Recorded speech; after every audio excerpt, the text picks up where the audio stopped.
Good evening, friends. Welcome back to another episode of The Last Clue.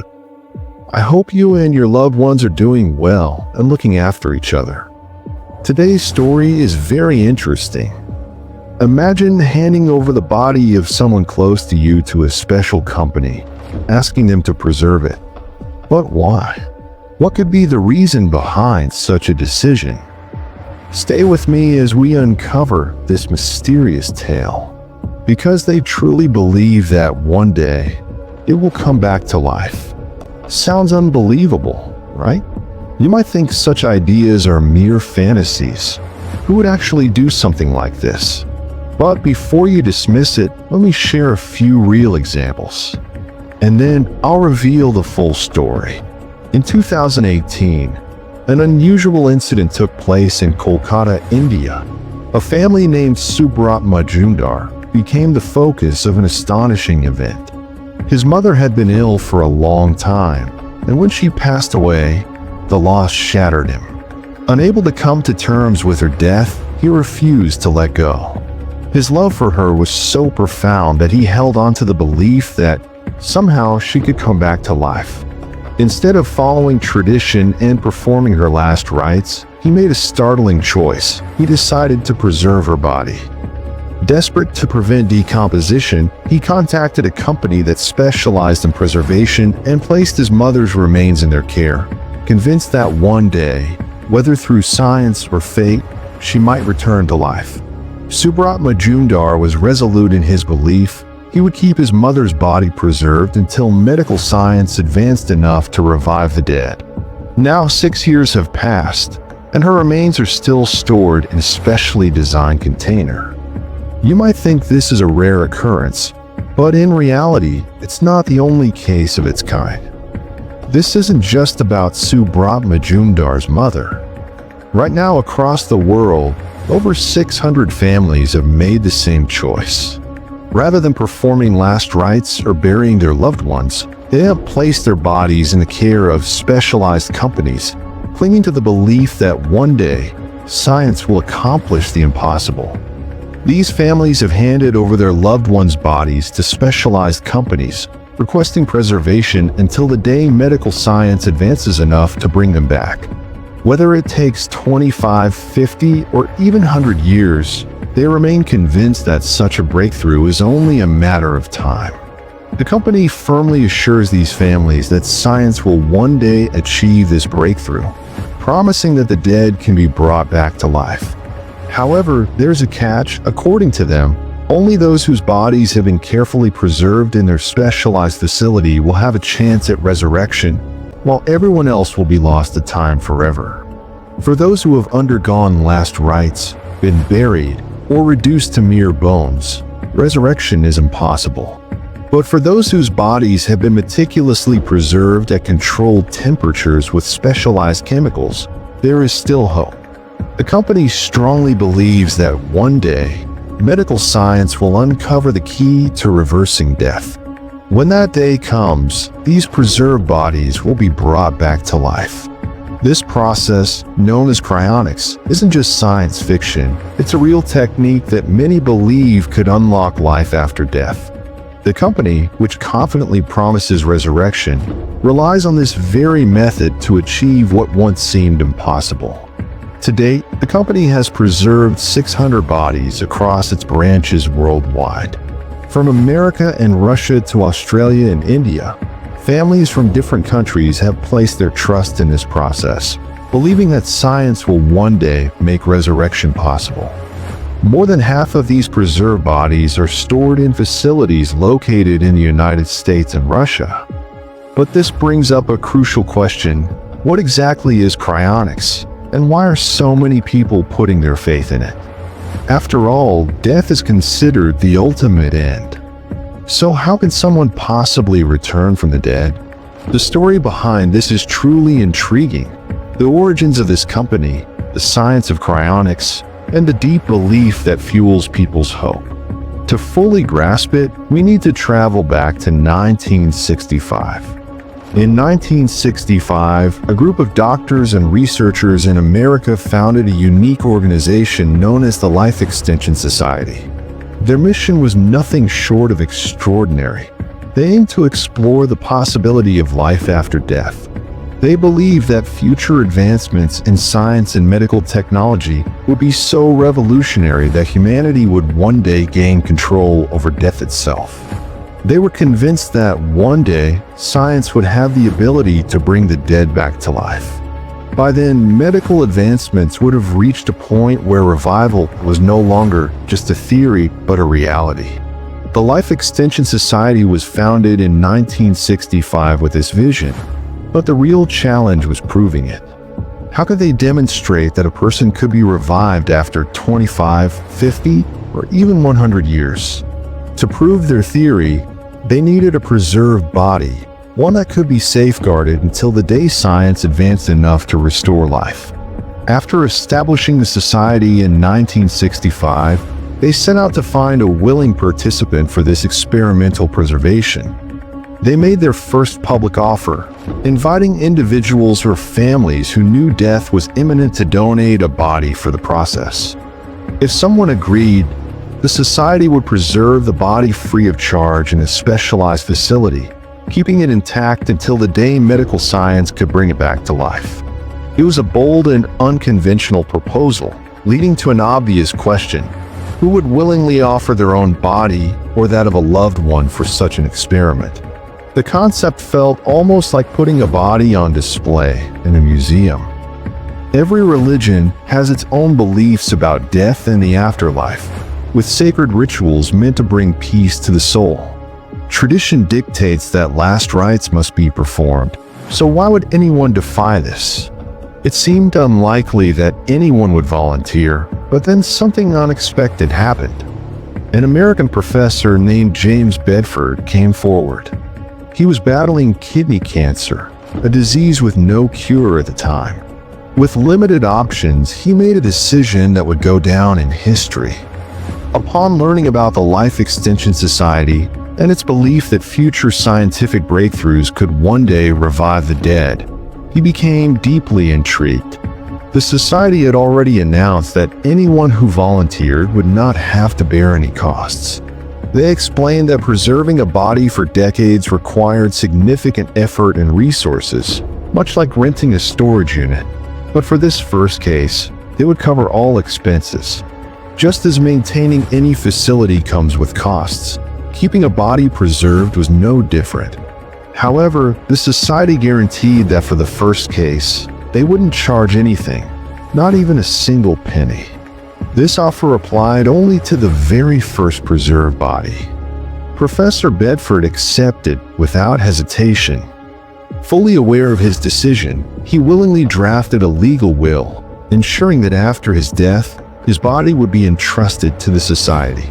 With everything arranged, as his final moments drew near, a plan was set into motion.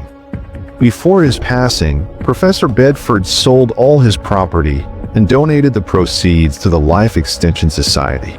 After 2 years of legal preparations, he passed away in 1967.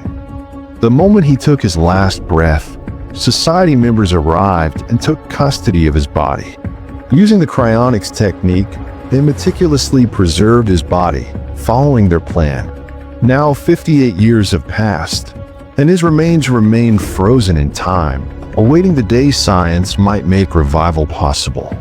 From 1967 to 2024, Professor Bedford's body has been preserved by the Life Extension Society, a testament to his belief in the future of medical advancements.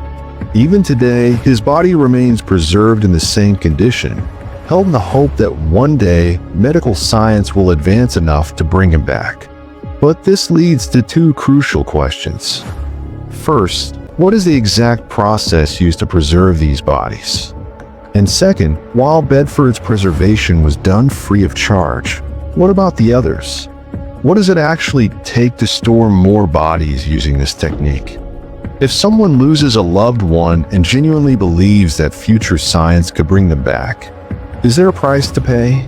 The answer to this, along with many other questions, unfolds in the next part of the story.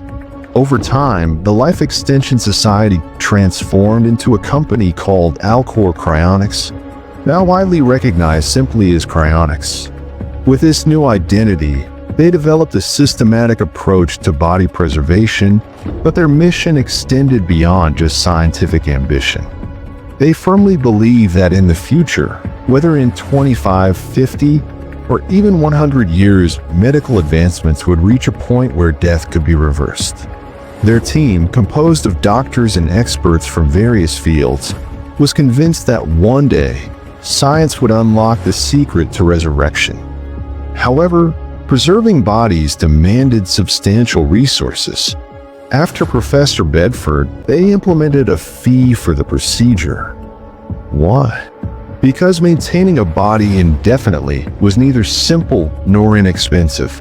If they were to preserve someone for decades, a financial system had to be in place to support the process. Since no one can predict how long a body might need to be preserved, potentially even 100 years, there are considerable maintenance costs involved. To sustain these operations, the company introduced a fee.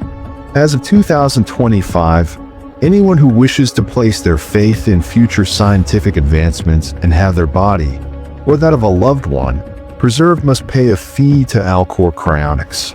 This payment guarantees that the remains are maintained under strict conditions, awaiting the day when science may achieve revival. But how much does this preservation cost? Storing a single body requires a fee of $2 lakhs. Even then, there is no certainty about when medical advancements will make resurrection possible. Until that day arrives, the body must remain preserved under carefully controlled conditions. This is the agreement. In the United States, anyone wishing to have their body preserved by Alcor Cryonics must pay the full amount up front at the time of preservation. Beyond this initial cost, there are ongoing maintenance expenses to ensure long-term storage.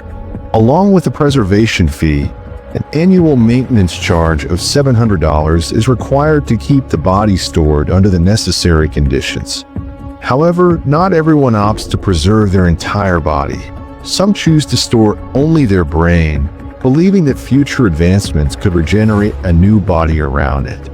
This option comes with a separate fee, allowing individuals to preserve just their brain while significantly lowering the overall cost. But how does this process actually work? First, an individual must register with Alcor Cryonics, formally agreeing that their body will be handed over for preservation upon death. In return, the company guarantees to store it under strictly controlled conditions. During this process, Alcor collects essential details, including contact information, address, and other personal data. As soon as they receive news of the person's death, the team acts swiftly, rushing to the location to begin the preservation process without delay. Upon arrival, they immediately pack the body in ice to slow decomposition. After this initial step, a specialized cooling process begins, gradually lowering the body's temperature for long-term preservation. The body is gradually cooled to an extreme temperature of 130 degrees Celsius, ensuring that all biological activity ceases completely. This precise cooling process is essential for preserving the body until the day medical science may discover a way to revive it.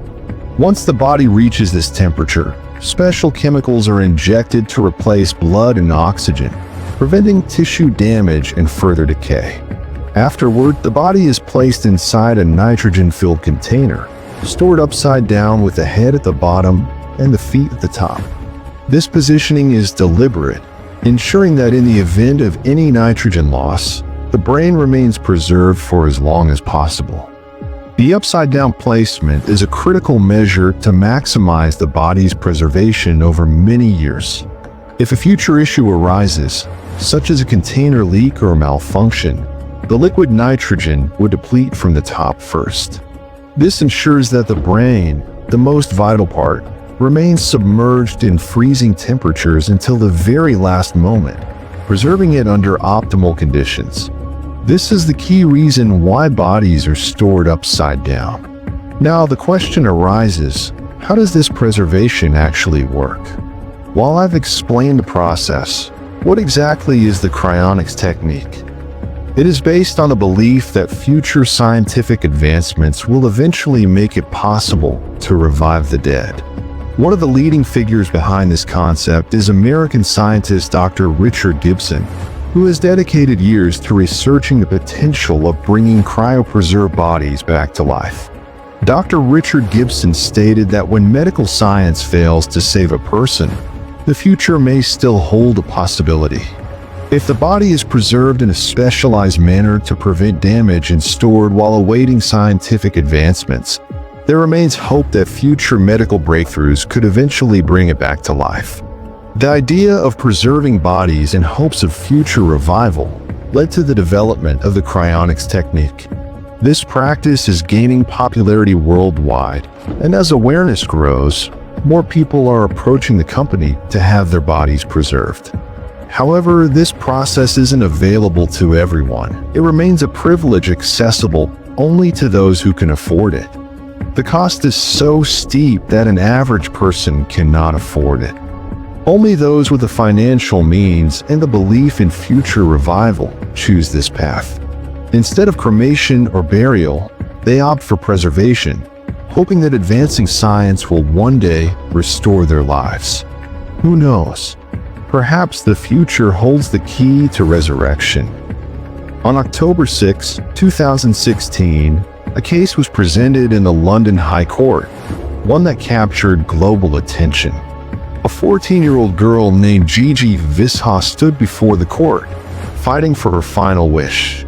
She was suffering from a terminal illness, and doctors had already given her a timeline. Aware that her death was inevitable, she made a request that left many stunned. Despite being only 14, with her whole life seemingly ahead of her, she knew her time was running out and wanted to take one last chance at a future. In court, she pleaded, "I haven't even seen the world yet, and now I'm going to die." She then spoke about cryonics, a technique she had recently discovered. This was the first case of its kind in London. She had been told that future medical advancements might one day cure her disease. Clinging to that hope, she made a unique request. She believed that someday, science wouldn't just cure illnesses but might even have the power to reverse death itself. That's why she made a heartfelt plea to the court. At just 14, knowing her time was limited, she wanted to take a chance. If future medical advancements could bring her back, she didn't want to miss that opportunity. So she requested the court's permission to have her body preserved through cryonics instead of a traditional burial. Despite being a Christian, she was willing to go against convention, hoping for a possible second chance at life. She wanted her body preserved for as long as necessary, 25, 50, or even 100 years, holding on to the belief that science might one day revive her. Her request was unprecedented, igniting debates about cryonics and its ethical implications. After extensive deliberation, on October 6, 2016, the court reached a decision. It acknowledged her right to hope and ruled that if she wished to entrust her body to the company, she had the freedom to do so. With no legal obstacles in her way, the London High Court officially granted her request on October 6, 2016. Just 11 days later, on October 17, she passed away. As per her wishes, the cryonics company was notified immediately. Their team arrived without delay, carefully took her body, and carried out the preservation process, ensuring it remained intact for the future she had placed her faith in. 8 years have passed since 2016, and her body remains preserved in London, awaiting the day science might make revival possible. But when will that day come? In 50 years? 100 years? There's no clear answer. It all depends on medical advancements. While her case was settled in the London High Court, the legal status of cryonics varies worldwide. Some countries permit it, while others either prohibit or lack regulations for such practices. In the end, everything hinges on the court's ruling. Wherever permission is granted, people approach this company, holding on to the hope of a second chance at life. The company insists that this technique is based on the belief that in 50 or 100 years, medical advancements will make revival possible. However, hope alone isn't enough, so they present examples to justify their claims. In 2016, they tested their method on a rabbit, preserving its brain the same way they do for humans. Weeks later, an examination revealed the brain was still intact, strengthening their confidence in the process. Now they await a future where medical advancements can cure every disease, restart a stopped heart, and perhaps even defy death itself. Until that breakthrough arrives, they cling to hope. In recent years, awareness of this technique has surged, especially in Europe, America, and Russia, attracting individuals eager to secure preservation after death. Yet, this possibility remains a privilege, available only to those with the financial means to afford it. The debate over cryonics continues. While some scientists believe that rapid medical advancements will one day make it possible to bring the dead back to life, others remain skeptical, arguing that no amount of progress can ever truly conquer aging and death. This uncertainty lingers, whether cryonics is a scientific breakthrough or just wishful thinking. Yet, amid this debate, over 600 bodies remain preserved across multiple countries, stored in specialized cryonics facilities. These bodies, suspended upside down in nitrogen-filled chambers, wait in frozen silence for the day when medical advancements might turn hope into reality. The future remains uncertain, but these bodies, suspended upside down in nitrogen-filled chambers, will stay preserved for decades, 25, 50, or even 100 years. The real question is, will this ever become reality? And if it does, only those who chose this preservation will have the chance to return, while those who were cremated or buried will be lost to history forever. Those who have been buried or whose last rites were performed according to their faith are lost forever. How could they possibly return? Yet, if you look into the Alcor Cryonics company, you'll find that many families consider this option, driven by curiosity or hope. Ultimately, what the company promises remains just that, a promise, because at its core, the desire to extend one's existence is deeply human. Is this company exploiting the hope of life after death, or is there a real possibility? No one can say for sure. With advancements in science, medicine, and technology, the future remains unpredictable. But if we step away from science and view it from a religious perspective, the entire concept seems meaningless. While religion offers one perspective, science presents another, leaving the future uncertain. What do you think? Share your thoughts. That's all for today. We'll return on Thursday night with another intriguing story. Until then, stay safe and cherish your loved ones.